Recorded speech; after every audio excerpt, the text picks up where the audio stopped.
Mahavir international संगठन बेंगलुरु केंद्र द्वारा आयोजित उमंग कार्यक्रम आजादी का अमृत महोत्सव एक शाम वतन के नाम 2022 में मंचस्थ आदरणीय श्री नरपत सिंह जी सामने बैठे हैं, नरपत सोलंकी जी नेत्र विशेषज्ञ, रमेश जी दत्त साहेब, मारुति मेडिकल संस्थान के श्री महेंद्र मोहन जी, आदरणीय श्री संजय जी वेद साहब, महावीर इंटरनेशनल संगठन बेंगलुरु केंद्र के चेयरमैन श्री सुशील कुमार तलेसरा जी,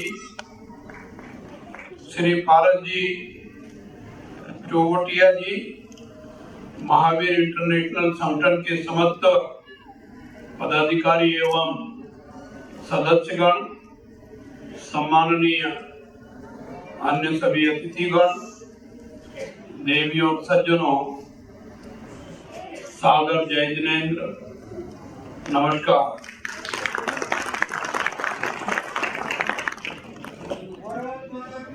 जय बोलो भारत माता की जय, भारत माता की जय, वंदे मातरम, वंदे मातरम। एक शाम वतन के नाम आजादी के पूर्व से भी और आज भी महत्व रखती है। कार्यक्रम में स्वागत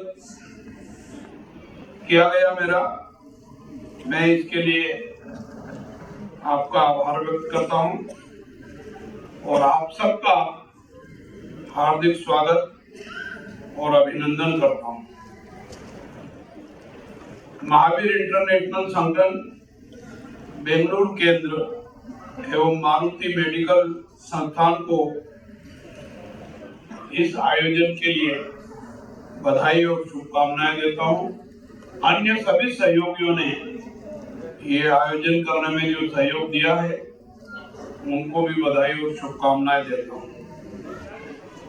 मुझे जानकारी मिली है कि महावीर इंटरनेशनल ऑर्गेनाइजेशन 48 सालों से मानवीय सेवा में कार्यरत है।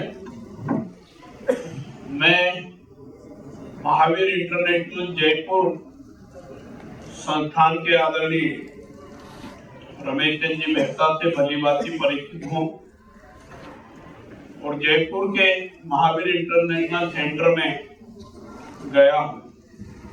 मैंने वो देखा है, निश्चित रूप से प्रशंसनीय काम कर रहे हैं।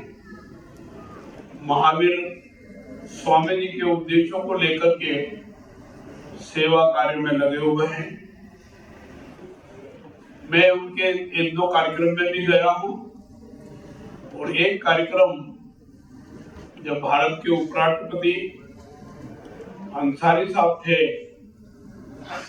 उस समय महावीर इंटरनेशनल की ओर से जो अफगानिस्तान में युद्ध की स्थिति के कारण बहुत लोग दिव्यांग हो गए थे, अपंगता की स्थिति में आए थे, तो 100 लोगों का प्रतिनिधिमंडल अफगानिस्तान में भेजा था महावीर इंटरनेशनल सेंटर ने और रमेश जी मेहता जी ने, और उन्होंने उस कार्यक्रम में भी मैं शामिल था।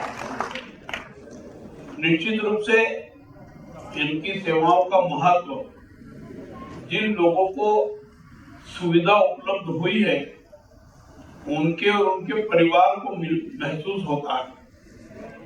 आप और हम सुन करके देख करके महसूस करते हैं, परंतु उन्होंने प्रैक्टिकल अनुभव किया है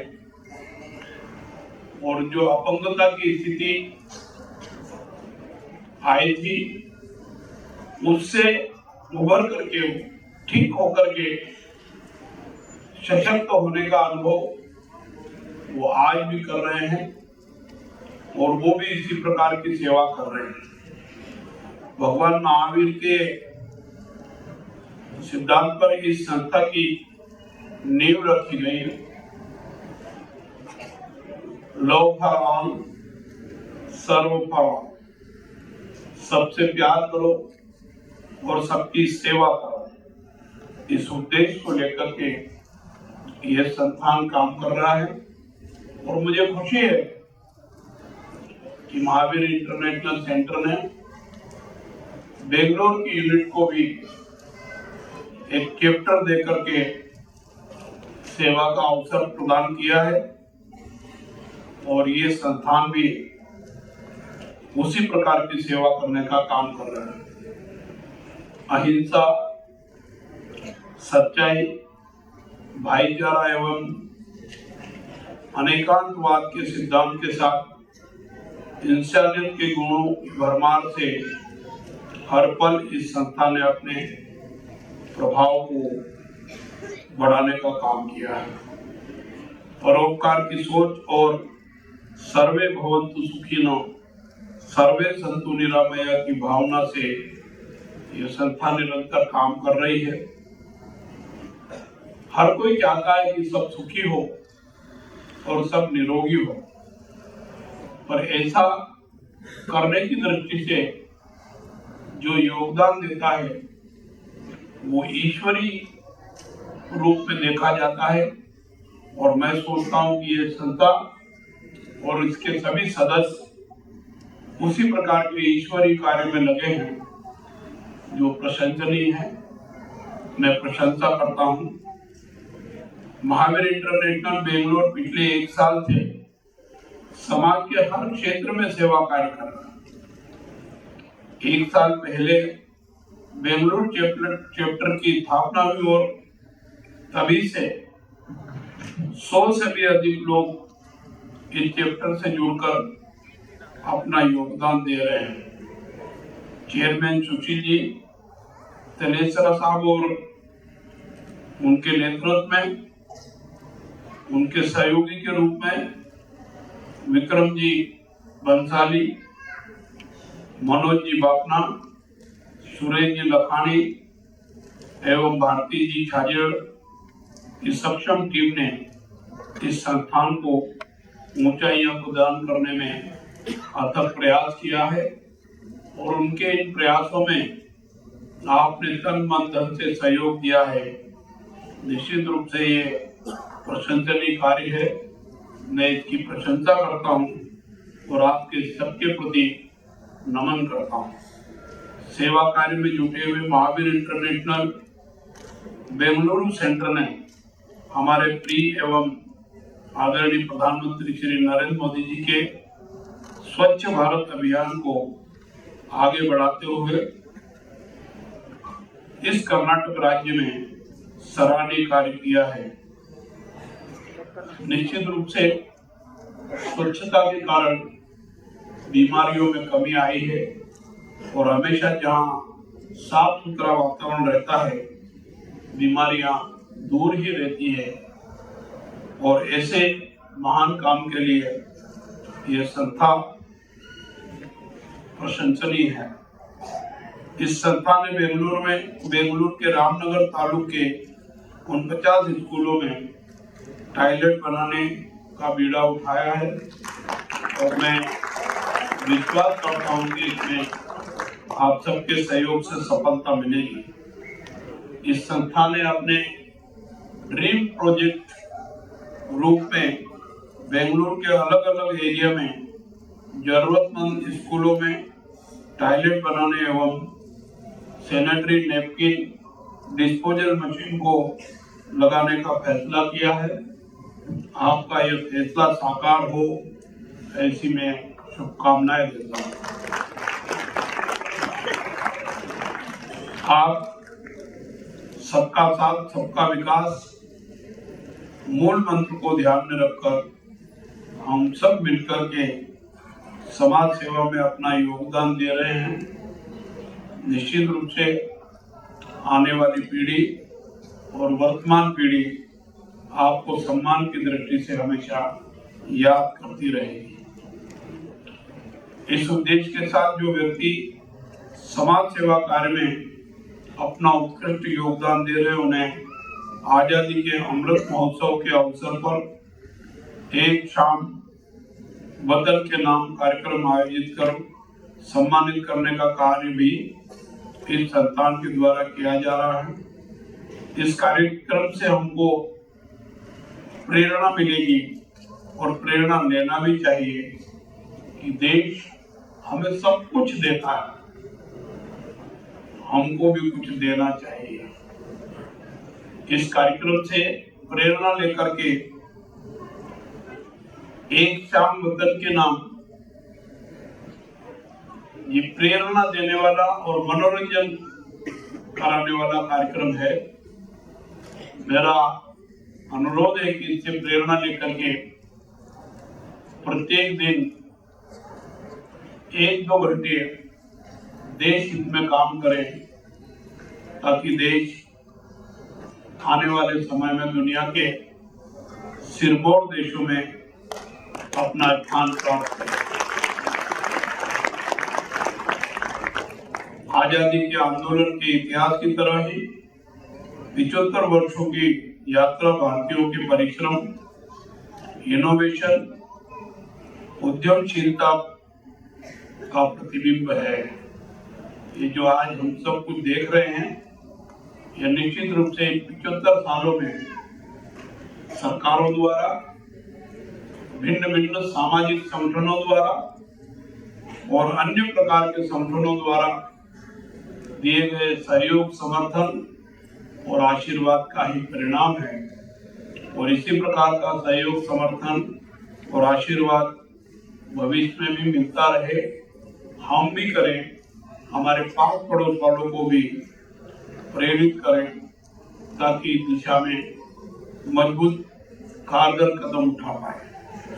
आज हमें स्वतंत्रता संग्राम सेनानियों के त्याग, समर्पण और बलिदान को याद करने के साथ साथ विशेष उद्देश्य और लक्ष्यों के लिए प्रतिबद्धता को मजबूत करने, भारत को आकार देने वाले विषयों और आदर्शों का पर चलने की आवश्यकता है। और मैं विश्वास करता हूं कि आप इस पर चल करके देश को विकसित राष्ट्र बनाने में अपना योगदान देंगे। हमारा राष्ट्रीय ध्वज हमारी आन बान और शान तथा हमारा गौरव है। इसका मान सम्मान और मजबूत हो, दुनिया इसको नमन करे, इस प्रकार के वातावरण की आवश्यकता है। देशभक्ति की भावना जागृत करने और भारतीय राष्ट्रीय ध्वज के बारे में जागरूकता बढ़ाने के उद्देश्य से भारत सरकार के द्वारा हर घर तिरंगा अभियान चलाया जा रहा है।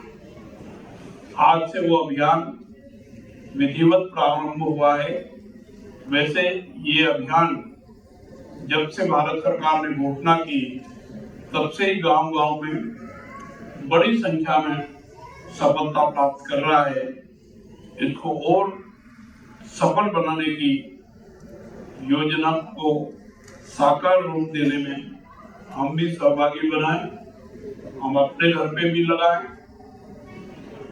सड़कों पर भी लगाएं, पास पड़ोस के लोगों से भी राष्ट्रीय ध्वज लगाने और उनका सम्मान करने के लिए प्रेरित करें। गांव में भी राष्ट्रीय ध्वज पहुंचा करके वहां भी राष्ट्रीय ध्वज घर घर में लगे, इस प्रकार का प्रयास करने की आवश्यकता है।